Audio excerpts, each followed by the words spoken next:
નમસ્કાર મિત્રો, વિડીયોમાં તમારું સ્વાગત છે। જી હા મિત્રો, અત્યારે હાલના મોટા અને મહત્વના સમાચાર સામે આવી રહ્યા છે। તો મિત્રો, સમાચારમાં વાત કરીએ તો હાલ વિમાન તૂટ્યું, 5 લોકોના થયા દુઃખદ મોત। એક દુઃખદ ઘટનાક્રમમાં આસામના જોરહાટમાં શનિવારે સવારે 10 વાગે ભારતીય વાયુદળનું પરિવહન વિમાન ઉતરાણ વખતે દુર્ઘટનાગ્રસ્ત થયું હતું। વાયુદળના 2 અધિકારી અને 3 જવાન શહીદ થઈ ગયા છે। આ ઘટનામાં ભારે અફરાતફરી મચી ગઈ છે। Squadron leader Prabhat Singh, flight lieutenant Turner અને શુભમ કુમાર સાંડર, જીતેશ શર્મા, અગ્નિવીર ખેમરામ કુમાવત અને દાનિશ અરમાનનો લોહી લુહાર દુર્ઘટનામાં મોત થયા છે। જી હા મિત્રો, આ મૃતકોમાં 2 અધિકારી, 1 સ્ટાન્ડર અને 2 અગ્નિવીર સામેલ છે। અસમ કોંગ્રેસ અધ્યક્ષ ગૌરવ ગોયાણીએ જણાવ્યું હતું કે આ દુર્ઘટનાની યોગ્યતા તપાસ કરવાની અપીલ કરી છે।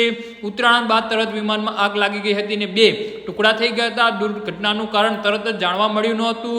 વાયુદળ તરફથી કોર્ટ ઓફ ઇન્ક્વાયરીનો આદેશ અપાયો હતો। પ્રારંભિક અહેવાલ અનુસાર વિમાન રનવે પર ઉતરવાના સ્થાને બાજુના ઉખબડા જમીન પર ઉતરીને ધસડતા આગ લાગી ગઈ હતી। ભારતીય વાયુદળે જણાવ્યું હતું કે પરિવહન વિભાગ AN-32 નિયમિત ઉડાન પર હતું। જ્યારે સવારે 10 વાગે દુર્ઘટના સર્જાઈ હતી ત્યારે વાયુદળ જીવ ખોનાર જવાનો પરિવારો પ્રત્યે સંવેદના વ્યક્ત કરી છે।